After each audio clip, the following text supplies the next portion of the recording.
Irmãos, boa noite, graça e paz. Queria convidar os irmãos para lermos a palavra de Deus em Jonas capítulo 2.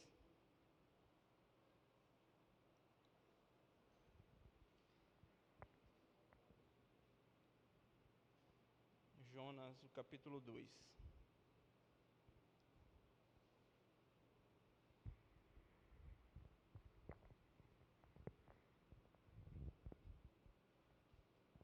É um texto que eu já falei lá na igreja da ilha, mas eu não vou repetir as mesmas coisas que eu falei lá. Diego pode ficar tranquilo, ele estava ali preocupado.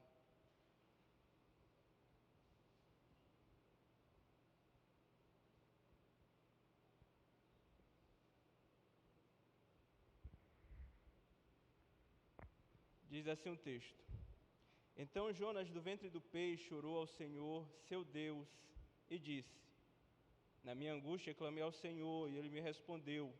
Do ventre do abismo gritei, e tu me ouviste a voz. Pois me lançastes no profundo, no coração dos mares, e as correntes das águas me cercou. Todas as tuas ondas e as tuas vagas passaram por cima de mim. Então eu disse: lançado estou de diante dos teus olhos, tornarei porventura a ver o teu santo templo?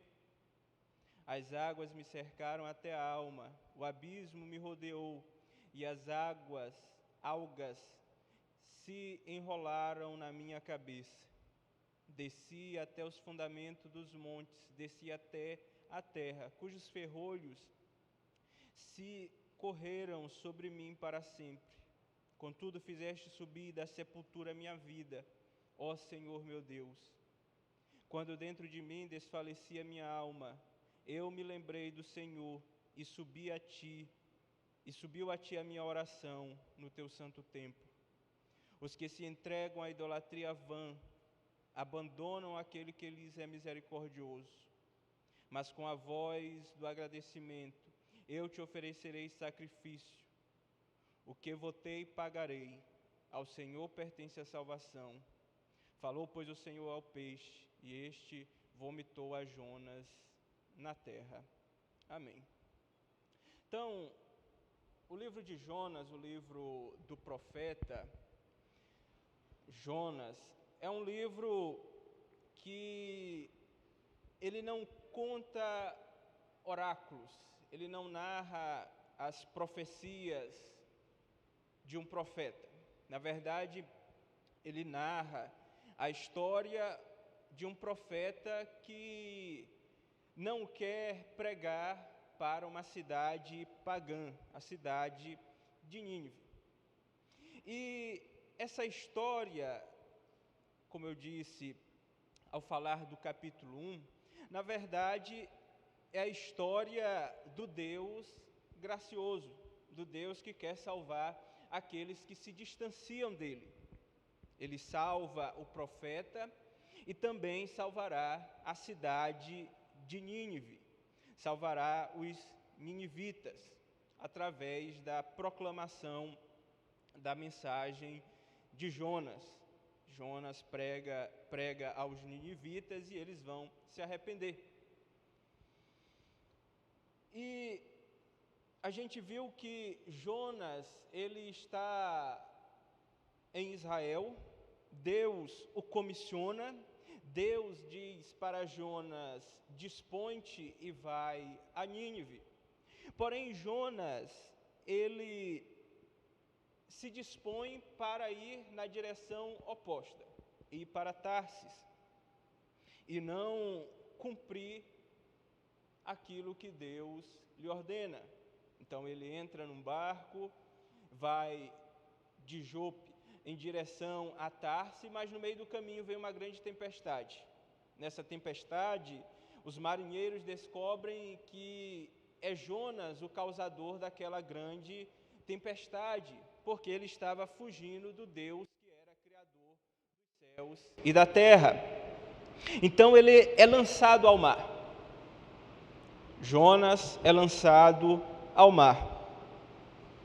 E o texto diz que Deus envia um grande peixe para que tragasse a Jonas. E ele esteve 3 dias e 3 noites no ventre do peixe. E no ventre do peixe, Jonas compõe um salmo. Jonas ele provavelmente apenas fala esse salmo em forma de oração.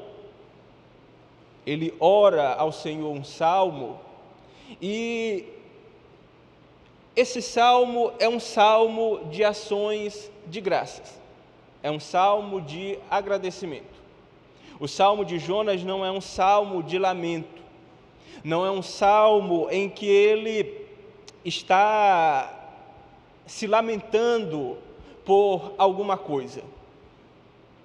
Se a gente for ler o livro dos Salmos, encontraremos vários salmos de lamentos, onde homens de Deus escrevem a respeito dos momentos difíceis que eles estão passando. Mas Jonas aqui, ele escreve um salmo de ação de graças. Ele conta a dificuldade que ele passa e ele agradece pelo livramento que recebe. A estrutura desse texto que nós lemos é uma estrutura que encontramos em outros salmos. Há uma introdução, o salmista apresentando a dificuldade que ele havia passado, ele apresentando o livramento e agradecendo a Deus pelo livramento. Então temos um salmo de ação de graças. E isso já nos induz a uma interpretação desse texto, que aqui Jonas e o peixe, o grande peixe enviado, ele não é um castigo de Yahvé. Yahvé aqui não está castigando mais o profeta, mas está livrando Jonas da morte. Está livrando Jonas do castigo que ele já havia recebido. A estrutura desse salmo, ela é uma estrutura de paralelismo. Existem passagens aqui do versículo 2 até o fim do salmo, no 9, em que elas vão se repetir. Por exemplo, o 2 e o 6, ele diz: na minha angústia clamei ao Senhor, e ele me respondeu do ventre do abismo. Gritei, e tu me ouviste a voz. O verso 2. O verso 6, desci até os fundamentos do monte, desci até a terra, cujos ferrolhos se correram sobre mim para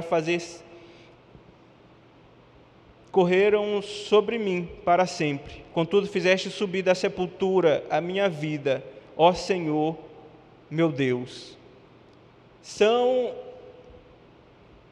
a mesma informações, só que escritas de maneiras diferentes.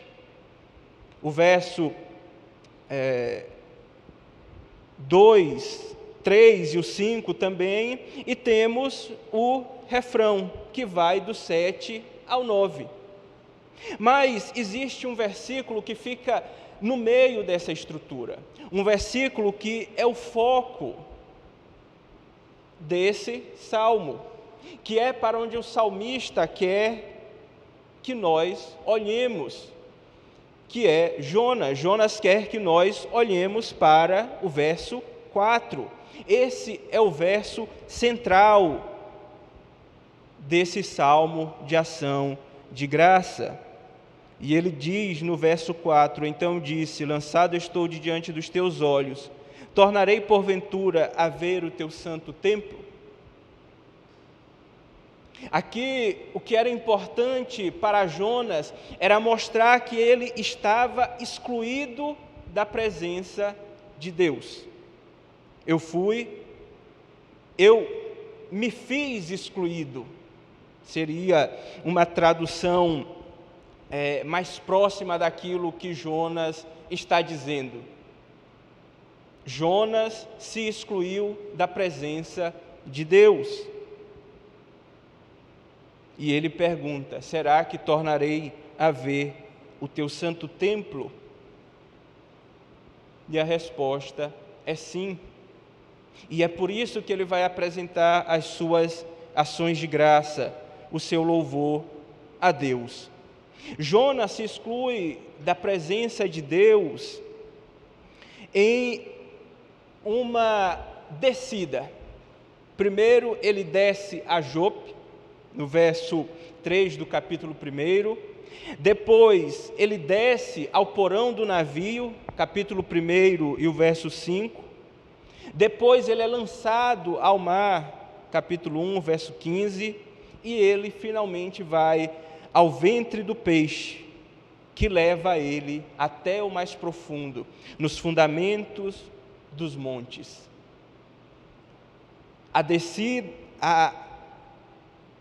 O caminho de Jonas é uma descida. Ele cada vez mais desce, desce, desce e desce. Mas no verso 6 há uma mudança. Ele desceu até o mais profundo. Desci até os fundamentos dos montes, desci até a terra, cujos ferrolhos se correram sobre mim para sempre. Contudo, fizeste subir da sepultura a minha vida, ó Senhor, meu Deus. Aqui, o caminho de Jonas inverte. Ele agora vai subir. E é por isso que ele apresenta uma oração em forma de ação de graças ao Senhor. Disso eu quero tirar algumas verdades a partir desse texto. A primeira delas é que nós devemos ser gratos a Deus em meio às circunstâncias difíceis, adversas. Nós vemos aqui o profeta ainda no ventre do peixe. Jonas ainda não está fora do grande peixe. Jonas ainda se encontra no fundo do mar, sem saber aonde ele está, sem saber aonde esse grande peixe está levando ele. Mas Jonas já apresenta as suas ações de graça. Por quê? Porque ele já havia sido livrado de morrer na grande tempestade. Quando os marinheiros lançam Jonas ao mar, os marinheiros estavam certos que ele ia morrer. Jonas estava certo da sua morte. Ele conta nos Salmos: as ondas, as vagas passavam por cima de mim. Eu cheguei no mais profundo, lá onde os mortos estão.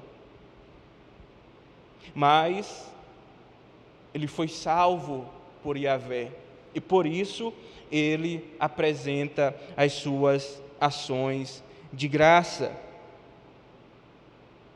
Nós não devemos ser gratos pelas dificuldades, pelos problemas em si.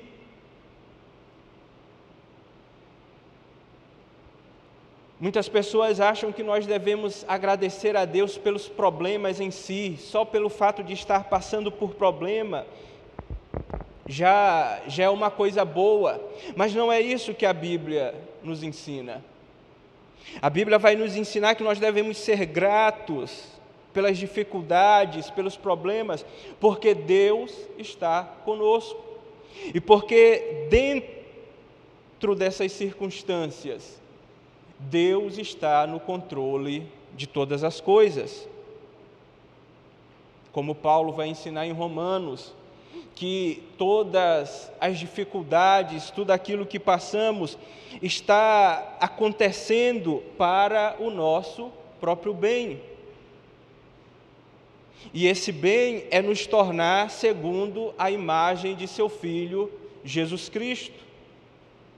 Por isso, nós podemos e devemos agradecer em meio às circunstâncias difíceis, adversas, como o profeta fez. Ele ainda no ventre do peixe, ele ainda sem saber o resultado final, ele louva a Deus. Ele apresenta o seu salmo de gratidão, sabendo que aquilo estava dentro da vontade do Senhor. E disso a gente pode tirar ainda uma segunda verdade. Podemos ser gratos a Deus em meio às nossas dúvidas, em meio aos nossos dilemas. Jonas poderia não ter a completa certeza de que ele sairia vivo daquele peixe. Ele poderia ter dúvidas, ele poderia ter a sua fé naquele momento abalada, mas ainda assim ele pode ser grato. Deus não espera que nós tenhamos certeza de todas as coisas, que nós tenhamos a nossa fé bem estabelecida, para que nós possamos o louvar, agradecer a Ele. Ele aceita o nosso louvor, a nossa adoração, ainda na nossa fraqueza, na nossa dúvida, quando a nossa fé ainda é pouca, é débil, porque Ele é poderoso para suprir todas as nossas necessidades. Muitas pessoas esperam resolver todos os seus problemas, todas as suas questões internas, todas as suas dúvidas, para poderem louvar, agradecer a Deus. Mas nós não devemos esperar, nós devemos, ainda na debilidade da nossa fé, na nossa fraqueza, mesmo em meio às dúvidas, louvar a Deus. Louvar a Deus confiando que Ele nos ouvirá, confiando que Ele está no controle de todas as coisas, que não há nada fora da sua vontade. Uma terceira verdade que nós precisamos ainda entender e podemos tirar desse texto, é que a nossa gratidão a Deus, ela deve ser pública e ela deve ser anunciada a outras pessoas. Jonas, no verso 9, ele diz que com voz de agradecimento, ele ofereceria sacrifícios e pagaria os seus votos, o seu voto. O que Jonas está dizendo aqui é que ele, quando saísse daquela situação do ventre do peixe, ele iria ao templo, no meio da congregação, de maneira pública, contar a bênção do livramento que Deus tinha dado a ele. A celebração de Jonas não era apenas naquele momento, não era apenas no ventre do peixe, em meio à circunstância privada, particular, somente para ele, mas ela se tornaria pública, conhecida. Nós também precisamos tornar pública as nossas ações de graças. Precisamos contar as bênçãos, os livramentos daquilo que Deus tem nos feito, daquilo que Deus realizou. E Deus, Ele ensina isso para o seu povo, ao instituir, por exemplo, as festas em Israel. As festas em Israel, elas são publicações da bondade e da misericórdia de Deus para com o seu povo. Quando o povo fazia a festa, por exemplo, das cabanas, eles estavam dizendo que eles tinham sido peregrinos, morado em cabanas, e que Deus havia os estabelecido em uma terra boa e que manava leite e mel. Quando eles comiam as ervas amargas, eles lembravam do seu tempo de escravidão no Egito e lembravam quão grande livramento Deus tinha realizado por meio deles, neles. Quando o povo de Israel atravessa o Jordão para tomar posse da terra, Deus manda retirar 12 pedras do Jordão e erguer aquelas pedras para que elas se tornassem um monumento em memória daquilo que Deus fez em Israel, para estabelecer o seu povo, abrindo o rio. Era um monumento em ação de graças a Deus. Nossas ações de graças, elas precisam ser públicas, conhecidas das outras pessoas, para que outros saibam aquilo que Deus está fazendo, para que os outros vejam e possam dizer: foi Deus que fez aquilo.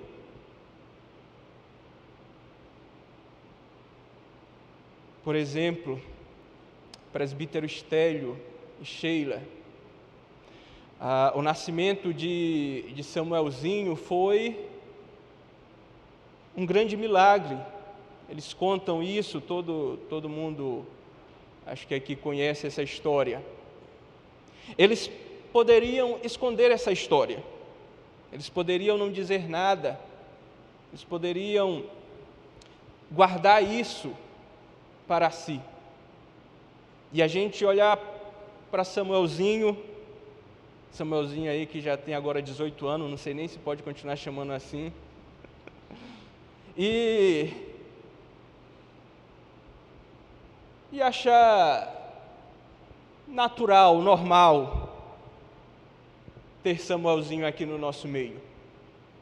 Mas quando nós sabemos da história, nós temos algo que nós vemos para além de Samuel.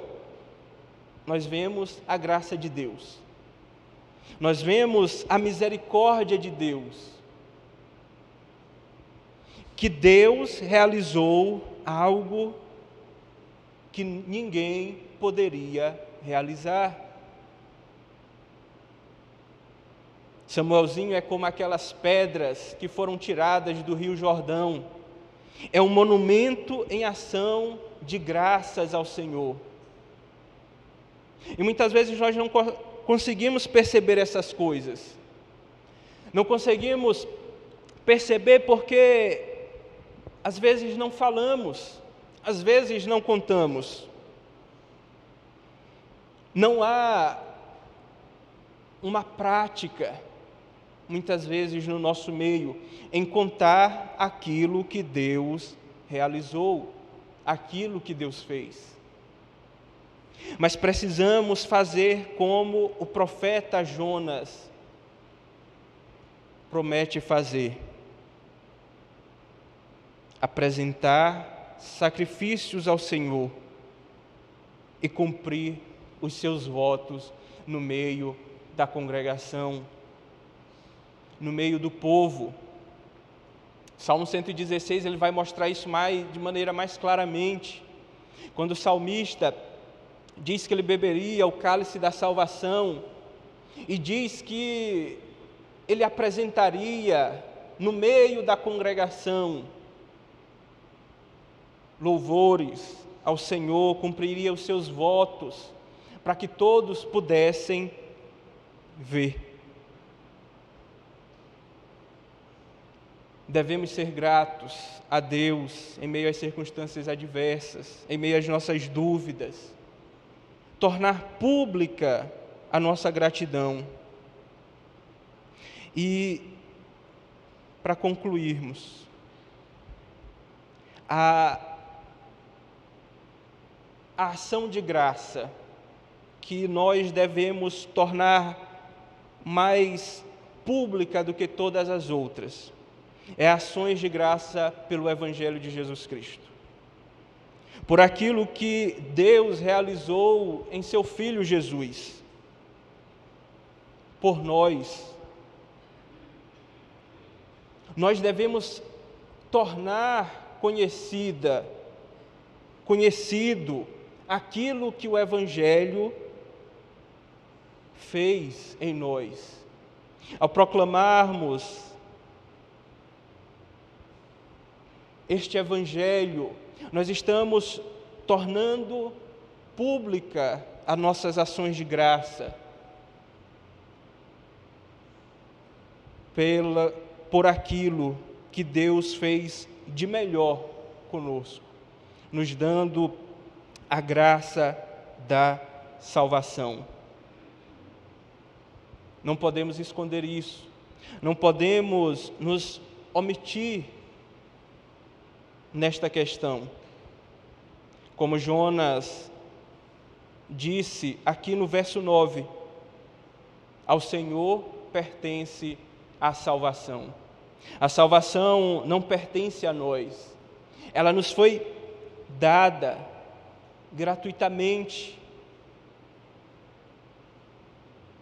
através do sacrifício de Jesus Cristo. E por causa disso, precisamos apresentar ações de graças públicas por esta salvação que Deus nos concedeu. Amém.